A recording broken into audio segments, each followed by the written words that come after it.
राधे राधे। एक ऐसी सत्य घटना जिसे सुन के आप हैरान हो जाएंगे। आनंद नाम का एक लड़का था, रेलगाड़ी में साफ सफाई का काम किया करता था। उसी से मिलने वाले पैसों से वो अपना घर चलाता था। उसके घर में एक बूढ़ी माँ और एक छोटी बहन और उसके बीमार पिताजी थे। एक दिन वो गाड़ी में साफ सफाई कर रहा था तो गाड़ी के सीट के नीचे उसे एक पर्स मिल गया। वो बड़ा खुश हुआ। उसने पर्स को जल्दी से अपनी जेब में रख लिया और उसके पर्स को छूते ही उसके हाथ कांपने लगे। उसको लगा इसमें काफ़ी पैसा होगा। उसने अपने जेब में रख लिया और उस बेसब्री से इंतज़ार करने लगा कि गाड़ी रुके और हम चेक करें इसमें कितना रुपया है, जिससे कि उस रुपए से हम अपने घर का राशन ले जा सकें और अपने पिता के लिए दवाइयाँ ले जा सकें। उसके पास पैसों की बहुत तंगी थी। इतना पैसा नहीं रहता था कि वो अपने पिता की पूरी से दवाइयाँ ले जा सके और घर का पूरा राशन भर सके। छोटी बहन थी, अक्सर भूखी रह जाती थी। आज वो बड़ा खुश था कि इससे मुझे जो पैसे मिलेंगे उससे मैं अपनी बहन के लिए अच्छा अच्छा खाना भी ले जाऊंगा और अपने पिता के लिए दवाइयाँ भी ले जाऊंगा। जैसे ही स्टेशन आया, गाड़ी रुकी, वैसे ही उतर गया और एकांत में जाकर अपने पर्स को जल्दी से देखने लगा कि इस पर्स में हमें पैसे मिल जाएंगे। ये क्या, उसने जैसे ही पर्स खोला उसके होश उड़ गए। उस पर्स में कुछ भी, एक भी रुपए नहीं था, लेकिन एक भगवान की फोटो रखी थी। अब उस तस्वीर को वो देखने लगा। उसके मन में बहुत अजीब सी हलचल हुई कि ये कौन से भगवान की तस्वीर है, और उस हलचल के कारण उसके आंखों से आंसू आ गए और आंसू उस तस्वीर पर गिर गए। मोटे मोटे 2 आंसू उसके उस तस्वीर के चरणों में जा गिरे। आंसू के गिरते ही वो सोचने लगा कि ये आंसू हमारे पर्स खाली हैं, इसके हैं। हम घर कुछ खाने को पीने को या कुछ दवा नहीं ले जा सकते, उसके हैं। या किस चीज़ के आंसू हैं, वो खुद भी उस अपने दुख को समझ नहीं पाया। उस छवि के प्रति भक्ति के थे क्या थे वो खुद ही नहीं समझ पाया। थके थके कदमों से अपने घर की ओर चलने लगा। वह सोच रहा था आज खाने में कुछ भी नहीं है, बहन भूखी है। तभी गली के नुक्कड़ में एक सेठ शादी का बचा हुआ खाना बांट रहे थे। उन्होंने 2-4 थैले उसे आनंद को पकड़ा दिए, जो वो भी लाइन में लग गया और 2-4 थैले आनंद को पकड़ा दिए कि ले जाओ बेटा अपने घर में। वो बड़ी खुशी खुशी से घर पे ले आया। माँ ने बताया आज बहन भूख के कारण बहुत रो रही थी।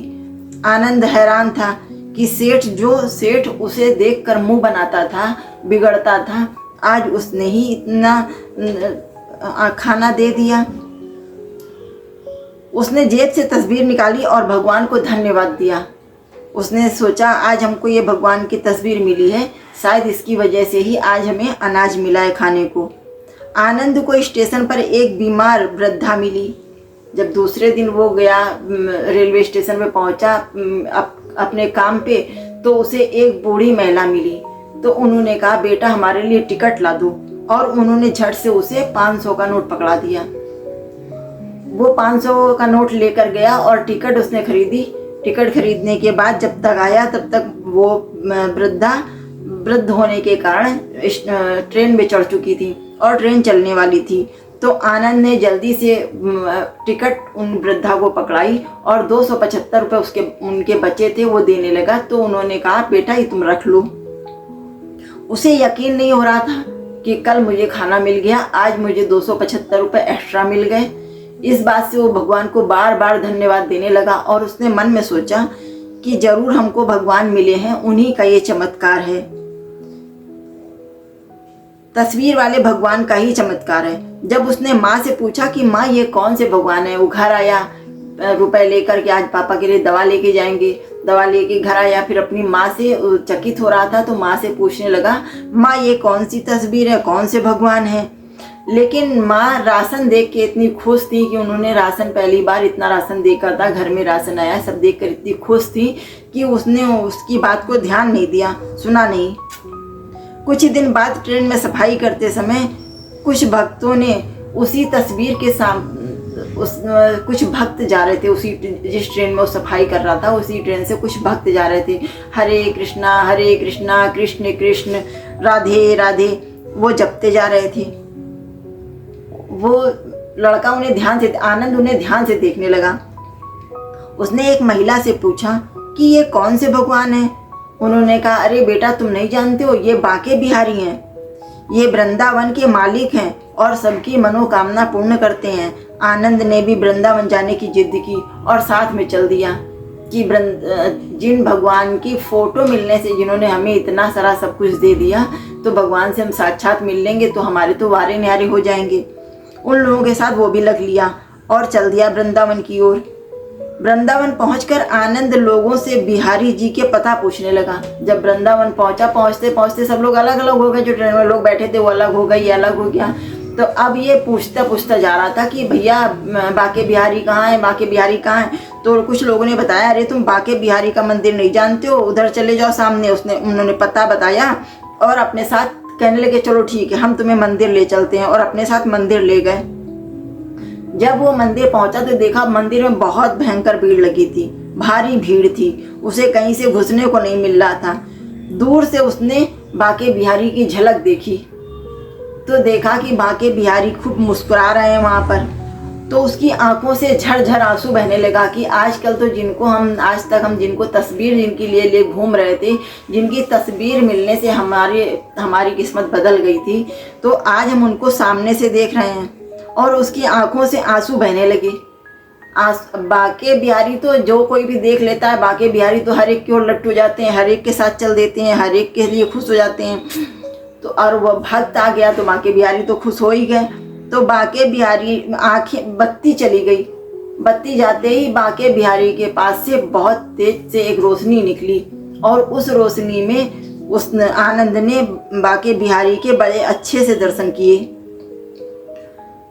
तभी उसे लगा कि कोई छोटा बच्चा है और मेरा हाथ पकड़कर ले जा रहा है, चलो। हाथ पकड़कर खींच रहा है। एक छोटे बालक ने उसे कोने में ले जाकर कहा, आनंद, मैं कब से तुम्हारी राह देख रहा था। आनंद घबरा गया। बालक बोला, मैं वही हूँ जिसे तुम जेब में लिए घूमते हो।